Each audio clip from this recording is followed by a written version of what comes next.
Welcome back. I know you're doing well, and I'm sure you'll do well on this particular module. Boy, I like to talk.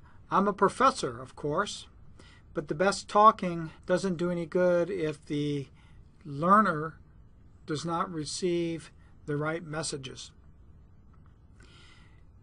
Babies generally learn to listen first and then respond and then express themselves. It's known as expressive and receptive communication.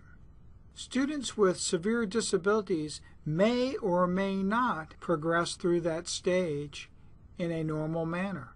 Often, because of the nature of their disabilities, they need assistance. This module will focus on expressive and receptive communication for students who have severe disabilities. Communications pose a particular challenge for many aspects of life, including education, peer relationships, which you just learned about, a sense of well-being, and self-determination. Communication is a critical life skill that will need specific and individual attention for those who struggle to understand others and who struggle to express themselves.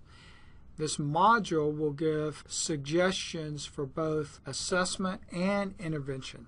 We use a person-centered approach as the premise for this module. The student's interest and motivation, the family preferences, and the natural environment for a student in a particular chronological age group provide guidelines for any type of communication, assessment, or intervention. Emphasis has been placed on developing multiple modes of communication for each student to use versus concentrating on one means of communication. The reading preparation for this chapter focuses not only on communication, but on augmentative communication devices for this very reason. In addition, helping students to engage in interaction with another person for a variety of reasons other than just to make a request has been presented as a recommended strategy.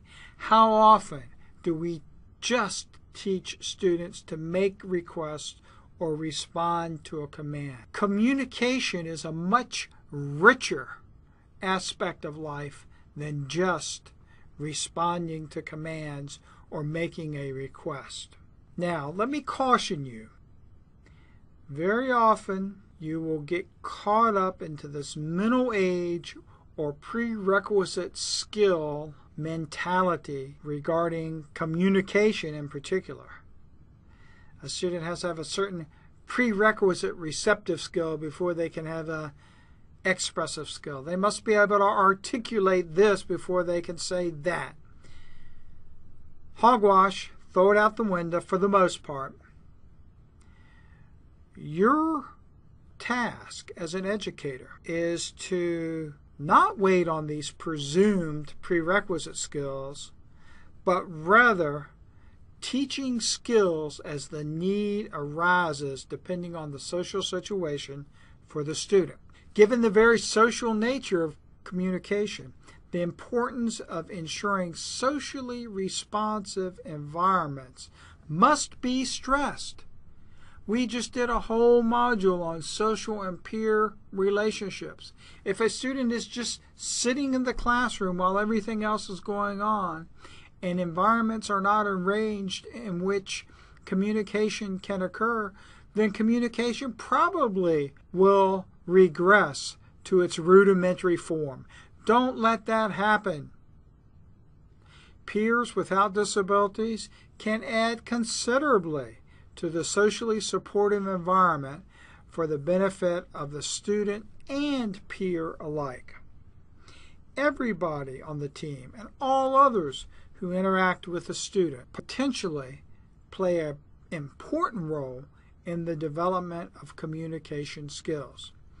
Therefore, creating a highly social, a highly responsive, and a highly interactive environment for learning can help all students to develop the critically important skill of communication.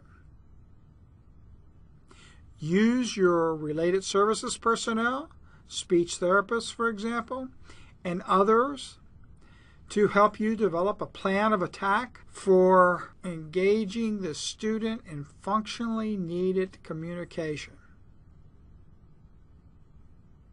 Enjoy this module. I look forward to seeing you on the next one.